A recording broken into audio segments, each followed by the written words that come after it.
Hi hello ಎಲ್ರಿಗೂ ನಮಸ್ಕಾರ. ನೀವು ನೋಡ್ತಾ ಇದ್ದೀರಾ ಧ್ರುವಯಾನ. ನಾನು ವರಲಕ್ಷ್ಮಿ ದಾನಂದ್. ಸ್ನೇಹಿತರೆ, ಲಾಸ್ಟ್ ವ್ಲಾಗ್ ಏನಿತ್ತು ಅದರ ನೆಕ್ಸ್ಟ್ ಡೇ ವ್ಲಾಗ್ ಇದಾಗಿರುತ್ತೆ. ಸೊ ಏನಂತಂದರೆ, ಎಲ್ಲ ಬಂದು ದೇವಸ್ಥಾನ ಅದು ಇದು ಅಂತ ಎಲ್ಲ ಪುಣ್ಯಕ್ಷೇತ್ರಗಳ ಓಡಾಟ ಆಗಿಬಿಟ್ಟಿತ್ತು. ಅದಾದ ನಂತರ ತುಂಬ ಸಾಕಷ್ಟು ದಿನಗಳೇ ಆಗಿಬಿಟ್ಟಿತ್ತು ನಾವು ಮನೆಗೆ ಫಿಶ್ ತಂದು. ಸೊ ಬಂದರ ಹತ್ರ ಹೋಗೋಣ ಅಂತ ಹೇಳಿ ಬೆಳಗ್ಗೆನೇ ನಾನು ಧ್ರುವ ಹೋಗಿದ್ವಿ. ನೋಡಿ, ಬಂದರಿನ ಸುತ್ತಮುತ್ತದ ವಾತಾವರಣ ಹೇಗಿದೆ. ಮೇ ಬಿ ಅವತ್ತು ರಜಾ ಕಾರಣದಿಂದ ವ್ಯಾಪಾರ ವಹಿವಾಟುಗಳು ಏನೂ ನಡೀತಿರಲಿಲ್ಲ. ಏನು ಸಿಗಲ್ವೇನೋ ಅಂದ್ಕೊಂಡ್ವಿ, ಆದರೆ ಏನಾದ್ರು ಸಿಗಬಹುದಾ ಒಳಗಡೆ ಅನ್ನೋ ಒಂದು ನಿರೀಕ್ಷೆಯಲ್ಲಿ ಹೋಗ್ತಾ ಇದ್ದೀವಿ. ಸೊ ನಿಮಗೂ ನೋಡಿದಾಗ ಆಗತ್ತೆ, ಬಂದರೆ ಹೇಗಿರುತ್ತೆ ಅಂತ ಯಾರಾದರೂ ನೋಡಿಲ್ಲ ಅನ್ನೋದಾದರೆ ನೋಡಿರಲಿ. ನನ್ನ ಬ್ಲಾಗಲ್ಲೂ ಕೂಡ ಅದೊಂದು ರಿಜಿಸ್ಟ್ರ್ ಇರಲಿ ಅನ್ನೋ ಕಾರಣಕ್ಕೆ ಇದೊಂದು ವೀಡಿಯೋನ ನಾನಿಲ್ಲಿ ಮಾಡ್ಕೋತಾ ಇದ್ದೀನಿ. ಫುಲ್ಲು ಖಾಲಿ ಇತ್ತು. ಯೂಶ್ವಲಿ ನಾರ್ಮಲ್ ದಿನಗಳಲ್ಲಿ ಈ ಥರ ಇರೋದೇ ಇಲ್ಲ. ಇಲ್ಲಿ ಗಿಜಿ ಅಂತಿರತ್ತೆ, ಸಾಕಷ್ಟು ಜನ ಇರ್ತಾರೆ, ವ್ಯಾಪಾರ ಮಾಡ್ತಿರ್ತಾರೆ, ಅದಕ್ಕೆ ಟೋಕನ್ ಕೊಡೋರು ಇರ್ತಾರೆ, ಸಾಕಷ್ಟು ಗಾಡಿಗಳು ಪಾರ್ಕಿಂಗ್ ಇರುತ್ತೆ. ಸೊ ಅಂಥ ವಾತಾವರಣ ಇವತ್ತು ಸದ್ಯದ ಮಟ್ಟಿಗೆ ಎಲ್ಲ ಖಾಲಿ ಅನ್ನಿಸ್ತು. ಸೊ ಇಲ್ಲೆಲ್ಲೋ ಒಂದು ಕಡೆ ಮಾತ್ರ ಒಂದಷ್ಟು ಗುಡ್ಡೆ ಹಾಕ್ಕೊಂಡಿದ್ರು. ಅಲ್ಲೂ ಕೂಡ ಜಾಸ್ತಿ ಏನು ಐಟಮ್ಸ್ ಇರಲಿಲ್ಲ. ಬರೀ ಬಂಗುಡೆ, ಬೂತಾಯಿನೂ ಇರಲಿಲ್ಲ ಅನಿಸುತ್ತೆ. ಡಿಸ್ಕೋ ಈ ಥರ ಒಂದೆರಡು ಅಷ್ಟೇ ಇತ್ತು ಕಾಣುತ್ತೆ. ಸೊ ನಾವು ನಮಗೆ ಎಷ್ಟು ಬೇಕೋ ಅಷ್ಟನ್ನು, ಅದು ಫ್ರೆಶ್ ಇಲ್ಲ ಅಂತ ಅನಿಸುತ್ತೆ. ಸೊ ಬೋಟ್ ಕೂಡ ಆವಾಗ ಮಳೆ ತುಂಬ ಸ್ಟಾರ್ಟ್ ಆಗಿದ್ದರಿಂದ ಬೋಟು ಬೀಚ್ಗೆ ಇಳಿಯೋ ಚಾನ್ಸಸ್ ಇರಲಿಲ್ಲ. ಹಾಗಾಗಿ ಅಷ್ಟು ಫ್ರೆಶ್ ಮೀನುಗಳು ಕೂಡ ಸಿಗೋದಿಲ್ಲ. ಸೊ ನಮಗೇನೆಂದರೆ, ಮಂಗಳೂರಲ್ಲೇ ಇದ್ಮೇಲೆ ನಾವು ಫ್ರೆಶ್ ಮೀನೇ ತಿನ್ನಬೇಕು. ಈ ಥರ ಐಸಲ್ಲಿ ಪ್ರಿಸರ್ವ್ಡ್ ಆಗಿರೋದು ಅಥವಾ ಸ್ಟೋರೇಜ್ ಆಗಿರೋವಂಥದ್ದನ್ನೆಲ್ಲ ನಾವು ಹೊರಗಡೆ ಇದ್ದಾಗಲೂ ಕೂಡ ತಿನ್ನಬಹುದಲ್ವ. ಸೊ ಇಲ್ಲಾದರೂ ಫ್ರೆಶ್ ತಿನ್ನಬೇಕು ಅಂತ. ಸೊ ಅಲ್ಲಿದ್ದರು ಅದ್ರದ್ದು ವ್ಯಾಪಾರ ಮಾತಾಡ್ತಾಯಿದ್ರು, ಕಡಿಮೆನೂ ಇತ್ತು ಕೂಡ. ಸೊ ಇದ್ದಷ್ಟನ್ನು ನೋಡಿಕೊಂಡು ಎಷ್ಟು ಬೇಕೋ ಅಷ್ಟು ಅವರಲ್ಲಿ ವ್ಯಾಪಾರ ಮಾಡ್ತಿದ್ರು. ಆದರೆ ಇಲ್ಲಿ ನನಗೆ ನನ್ನ ಮಗನ ಆಟ ಆಗಿಬಿಟ್ಟಿತ್ತು. ಅಲ್ಲಿಂದ ಇಲ್ಲಿಗೆ ಓಡು, ಇಲ್ಲಿಂದ ಅಲ್ಲಿಗೆ ಜಂಪ್ ಮಾಡು ಅಂತ. ಸೊ ನಾನು ಅವನಿಂದೆ ಓಡಾಡ್ಕೊಂಡಿದ್ದೆ. ಬೋಟ್ ನೋಡು, boat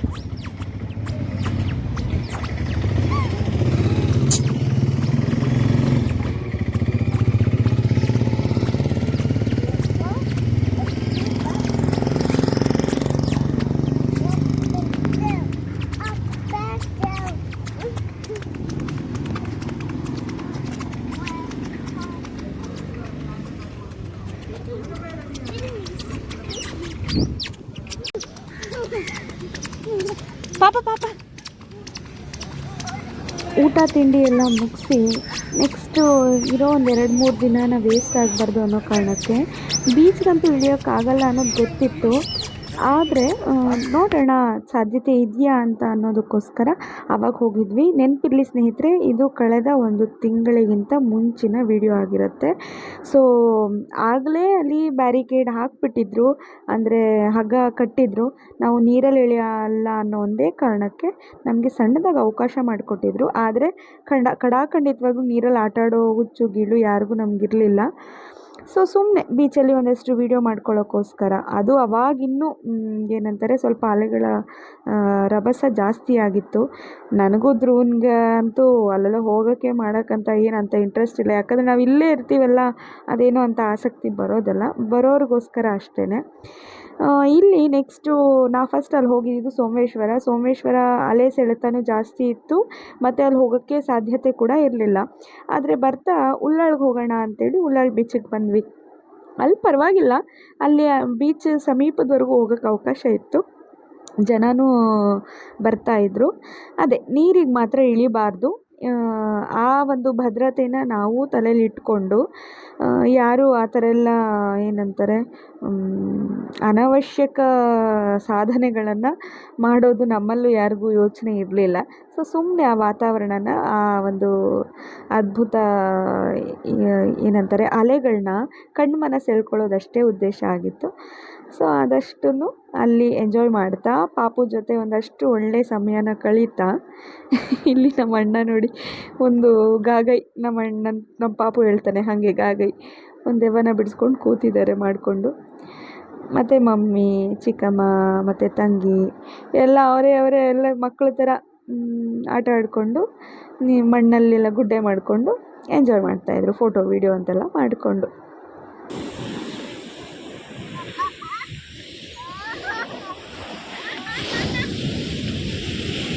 your leg. No, no. Snow ಅಲ್ಲ ಮಗ್ನೆ.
Oh shit.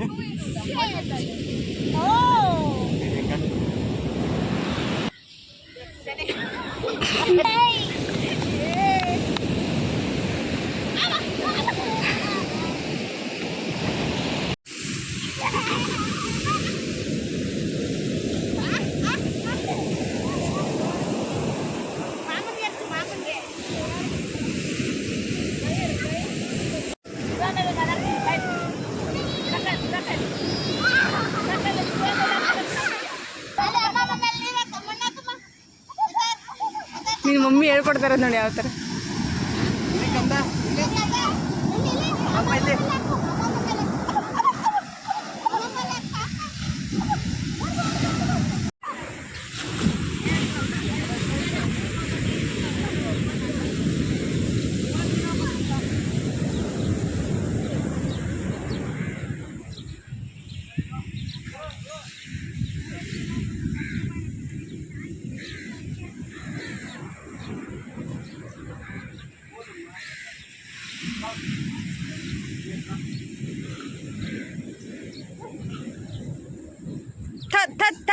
No.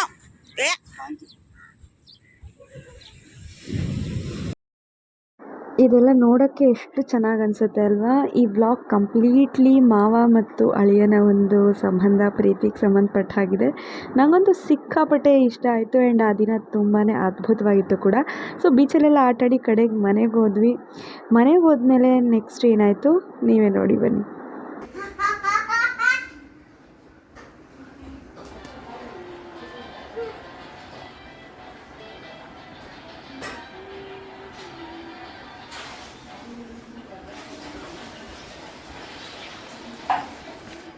ಗಣೇಶ ಸ್ವಾಮಿ ಇದ್ಯಾರು?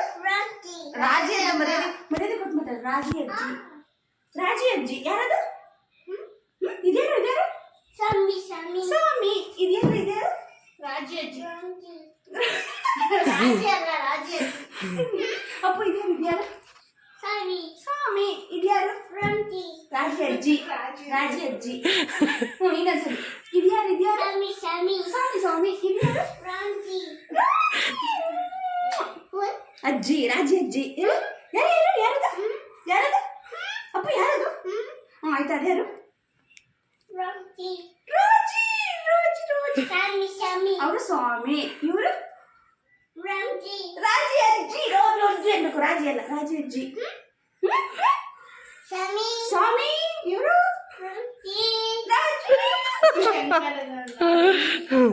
ಅವ್ರು ಯಾರು? ಸ್ವಾಮಿ ಇವ್ರು ಯಾರು?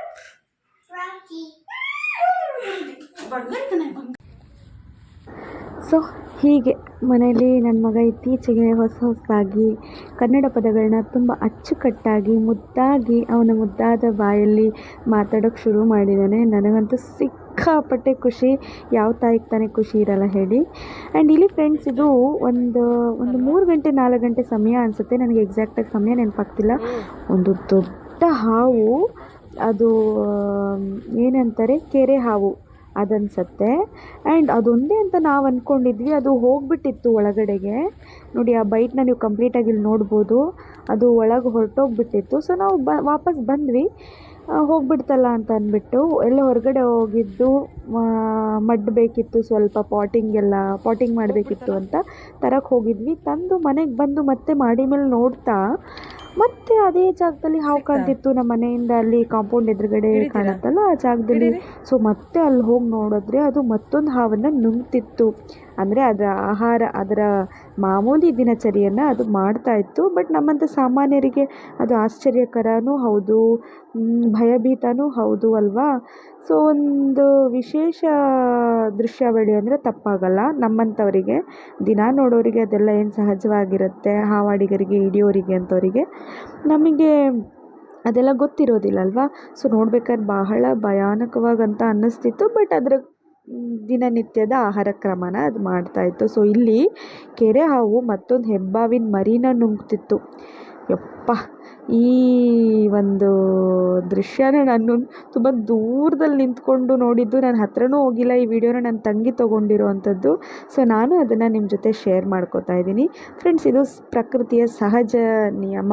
ನಾವು ಯಾವುದೇ ಪ್ರಾಣಿ ಪಕ್ಷಿಗಳಿಗೂ ಸಮಸ್ಯೆ ಕೊಡಬಾರ್ದು, ದೂರದಿಂದ ನೋಡಬೇಕು ಅಷ್ಟೇ, ಬಿಟ್ಟರೆ ಅದಕ್ಕೆ ಯಾವುದೇ ತೊಂದರೆ ಕೊಡಬಾರ್ದು. ಆ್ಯಂಡ್ ಇಲ್ಲಿ ಯಾರು ಹಾವನ್ನು ಹಿಡಿಯೋಕ್ಕೆ ಟ್ರೈ ಮಾಡಿದ್ರೋ ಅದನ್ನು ಕಾಡಿಗೆ ಬಿಡೋ ಪ್ರಯತ್ನನೇ ಅವ್ರು ಮಾಡ್ತಾರೆ. ಆ್ಯಂಡ್ ಅವರಿಗೆ ಇದರ ಪಕ್ವತೆ ಇದೆ, ಉರಗ ತಜ್ಞ ಕೂಡ ಅವರಾಗಿರೋದ್ರಿಂದ ಅಷ್ಟೇ. ಸೊ ನಾವೆಲ್ಲ ಹತ್ರನೂ ಹೋಗಿಲ್ಲ, ದೂರದಲ್ಲೂ ಇದು ಇವಾಗ ಹೆಬ್ಬಾವಿನ ಮರಿನ ನುಂಗ್ತಾ ಇತ್ತು. ಆದರೂ ಇದೆಲ್ಲ ವಿಭಿನ್ನ, ಪ್ರಕೃತಿ ಎಷ್ಟು ವಿಸ್ಮಯ ಅಲ್ವಾ. ಅಂದರೆ ಅದಕ್ಕೆ ಸಹಜ ಆದರೂ ಕೂಡ ಸಾಮಾನ್ಯರು, ನಮ್ಮಂಥ ನರಮಾನವರಿಗೆ ಇದೆಲ್ಲ ನೋಡಿದಾಗ ಎಷ್ಟು ವಿಸ್ಮಯ ಅನ್ನೋ ಹಾಗೆ.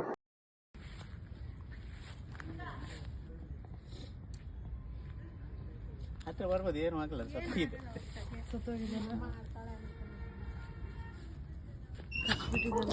ನೋಡಿ, ಇದು ಅದು ಅಂದರೆ ಹೆಬ್ಬಾವಿನ ಮರಿನ ಏನು ನುಂಗ್ತಿತ್ತೋ ಆ ಹೆಬ್ಬಾವಿನ ಮರಿ ಇದನ್ನು ಅದು ಯಾಕೋ ಅದು ಅಲ್ಲೇ ಬಿಟ್ಟು ಹೋಗಿತ್ತು. ಅದು ಅರ್ಧ ಜೀವ ಆಗಿಬಿಟ್ಟಿತ್ತು.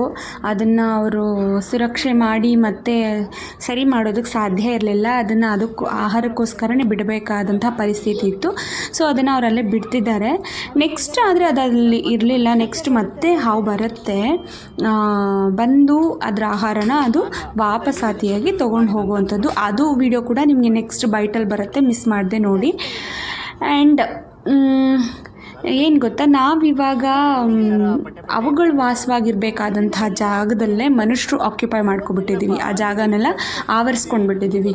ಹಾಗಾಗಿ ಎಲ್ಲಾದರೂ ಹಾವುಗಳು ಕಂಡ್ರೆ ದಯವಿಟ್ಟು ಹೊಡೆದು ಸಾಯಿಸೋ ಪ್ರಯತ್ನವನ್ನು ದಯವಿಟ್ಟು ಮಾಡಬೇಡಿ. ಉರಗ ತಜ್ಞರ ಸಾಕಷ್ಟು ಕಾಂಟ್ಯಾಕ್ಟ್ಸ್ ನಿಮಗೆ ಸಿಗುತ್ತೆ, ಅವ್ರನ್ನ ಸಂಪರ್ಕ ಮಾಡಿ ನಿಮಗೆ ತುಂಬ ತೊಂದರೆ ಆಗ್ತಿದೆ ಅಂತ ಅಂದರೆ. ಆದರೆ ಏನಂದರೆ ಹಾವುಗಳು ನಿಂತಲ್ಲಿ ನಿಲ್ಲಲ್ಲ, ಅದು ಇದ್ದ ಜಾಗದಿಂದ ಹೊರಟೋಗುತ್ತೆ ಯೂಶ್ವಲಿ. ಇವಾಗಂತೂ ಮಳೆಗಾಲದಲ್ಲಿ ಸ್ವಲ್ಪ ಅದು ಏನಂತಾರೆ, ಮರಿಯಾಗುವಂತಹ ಸಂದರ್ಭ, ಮೊಟ್ಟೆ ಇಡುವಂತಹ ಸಂದರ್ಭ ಆಗಿರೋದ್ರಿಂದ ಆದಷ್ಟು ಹುಷಾರಾಗಿರಿ. ಮಕ್ಕಳು ಮನೆಯಲ್ಲಿದ್ದರೆ ಅಂತೂ ತುಂಬ ಜೋಪಾನವಾಗಿರಿ ಅಂತ ಹೇಳ್ತಾ, ಇದೊಂದು ಬೈಟನ್ನು ನೀವು ಇಲ್ಲಿ ನೋಡ್ಬೋದು.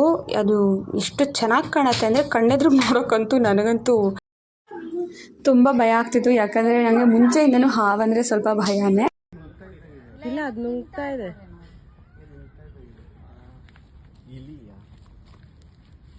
ಇಲ್ಲ, ಅದ್ರ ಬಾಲನೇ ಅದು ತಿಂತಾ ಇದೆ. ಇಲ್ಲ, ಬೇರೆ ಸ್ನೇಕ್ನ ತಿಂತಾ ಇದೆ. ಹೌದಾ? ಹೌದೌದು, ಬೇರೆ ಸ್ನೇಕ್ ತಿನ್ನುತ್ತಾ ಇದು?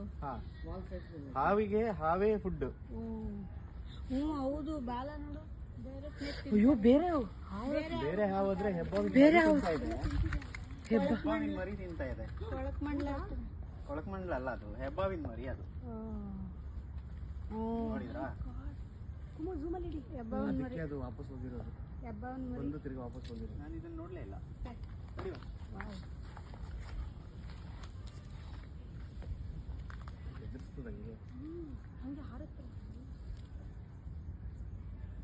ಅದು ಅವಾಗ ಓದ್ತಿದ್ದೀನಿ, ಬಿಟ್ಟು ಹೋಗುತ್ತೆ. ದೂರ ಇರಿ. ಫ್ರೆಂಡ್ಸ್, ಇದು ನಮ್ಮ ಬಾಲ್ಕನಿ. ನಾನೇನು ಹೋಮ್ ಟೂರ್ ಮಾಡಿಲ್ಲ, ಒಂದೊಳ್ಳೆ ಸಮಯ ಬರಬೇಕು ಅದಕ್ಕೆ, ನಂಗೆ ಮಾಡೋಕ್ಕಾಗ್ತಾ ಇಲ್ಲ, ಬಟ್ ಮಾಡ್ತೀನಿ. ಇದು ನಮ್ಮ ಬಾಲ್ಕನಿ. ಇದು ನಾನು ಬಿಫೋರ್ ಆ್ಯಂಡ್ ಆಫ್ಟರ್ ವೀಡಿಯೋ ಮಾಡಿದರೆ ತುಂಬಾ ಚೆನ್ನಾಗಿರ್ತಿತ್ತು ಅನಿಸುತ್ತೆ. ಯಾಕಂದರೆ ಯಾವುದೇ ಥರ ಹೆಚ್ಚಿನ ಪ್ರಮಾಣದಲ್ಲಿ ಪ್ಲ್ಯಾಂಟ್ಸ್ಗಳು ಇರಲಿಲ್ಲ. ಒಂದು 3-4 ಇತ್ತು ಗುಲಾಬಿದು, ಮತ್ತು ಒಂದಷ್ಟು ನಾನು ತಂದ್ಕೊಂಡಿದ್ದೆ, ಒಂದು 3-4 ಪಾಟ್ ಅಷ್ಟೇ ಅಂತ ಹೇಳ್ಬೋದು. ಬಟ್ ನಮ್ಮಮ್ಮ ಊರಿಂದ ನನಗೋಸ್ಕರ ತುಂಬ ವೆರೈಟಿ ಆಫ್ ಶೋ ಗಿಡಗಳಾಗ್ಬೋದು ಮತ್ತು ವಾಸ್ತು ಗಿಡಗಳಾಗ್ಬೋದು ಒಂದಷ್ಟು ತಂದುಕೊಟ್ಟಿದ್ರು. ಅದನ್ನೆಲ್ಲ ಪಾಟಿಂಗ್ ಮಾಡಿರೋವಂಥದ್ದು ಇಲ್ಲಿ. ಸೊ ಅದೊಂದು ಬೈಟ್ ತಗೊಂಡಿದ್ದೆ, ಅದನ್ನು ನಿಮ್ಮ ಜೊತೆ ಕೂಡ ಶೇರ್ ಮಾಡ್ತಾ ಇದ್ದೀನಿ.